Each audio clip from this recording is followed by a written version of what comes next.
8 জানুৱাৰী 2026 তাৰিখে গুৱাহাটীত অনুষ্ঠিত হোৱা ৰাইজৰ দলৰ বৰ্ধিত কাৰ্যনিৰ্বাহক সভাত আমি শপত গ্ৰহণ কৰোঁ যে আগন্তুক 2026 চনৰ বিধানসভা নিৰ্বাচনত আমাৰ দলৰ প্ৰাৰ্থীসকল আৰু এলায়েন্স পাৰ্টনাৰসকলক জয়ী কৰাবৰ কাৰণে আমি আজিৰ দিনটোৰ পৰাই 24 ঘণ্টা কাম কৰিবলৈ প্ৰস্তুত হ'ম। আজিৰ কাৰ্যনিৰ্বাহকত উপস্থিত থকা প্ৰত্যেকজন ৰাইজৰ দলৰ নেতা আৰু কৰ্মীয়ে শপত লওঁ যে আমি অসমত সুস্থ জাতীয়তাবাদ প্ৰতিষ্ঠা কৰিহে এৰিম। আমাৰ জাতীয়তাবাদ হ'ব সকলো জাতি, সকলো ধৰ্ম, সকলো জনগোষ্ঠীৰ অসমীয়া আৰু ভাৰতীয় মানুহবিলাকক লৈ।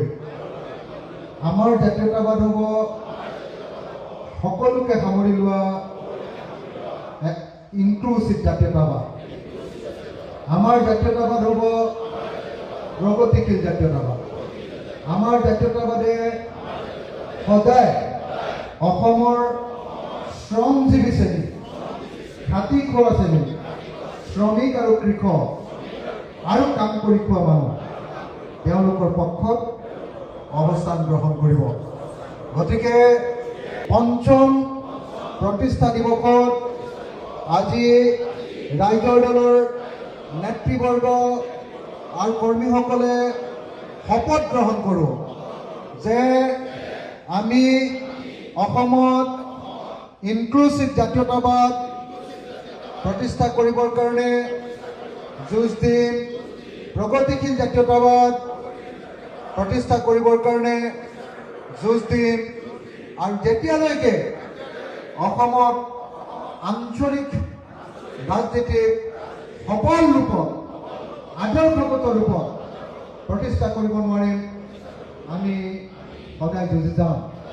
2026 চনৰ বিধানসভা নিৰ্বাচনত ৰাইজৰ দলে 24x7 24 ঘণ্টাই কাম কৰি নিজৰ দলৰ প্ৰাৰ্থীসকলৰ লগতে বিজেপি বিৰোধী প্ৰাৰ্থীসকলক জয়ী কৰাবৰ কাৰণে কাম কৰিব। ৰাইজৰ দলৰ কোনো নেতা আৰু কৰ্মীয়ে দলৰ সিদ্ধান্তৰ বিপৰীতে কেতিয়াও কাম নকৰিব। সমূহীয়া সিদ্ধান্তৰ প্ৰতি আনুগত্যশীল হ'ব, দলৰ বিৰুদ্ধে ক'তো কথা নক'ব আৰু কোনো পধ্যে দলৰ কোনো খবৰ বাহিৰৰ মানুহক প্ৰদান নকৰিব। পঞ্চম প্ৰতিষ্ঠা দিৱসত অসমৰ এই সময়ৰ সাষ্টেজ কৰি আটাইতকৈ দ্ৰুতগতিত আগবঢ়া আঞ্চলিক দলটোক শক্তিশালী কৰিবৰ কাৰণে আজি আমি শপত গ্ৰহণ কৰিছোঁ।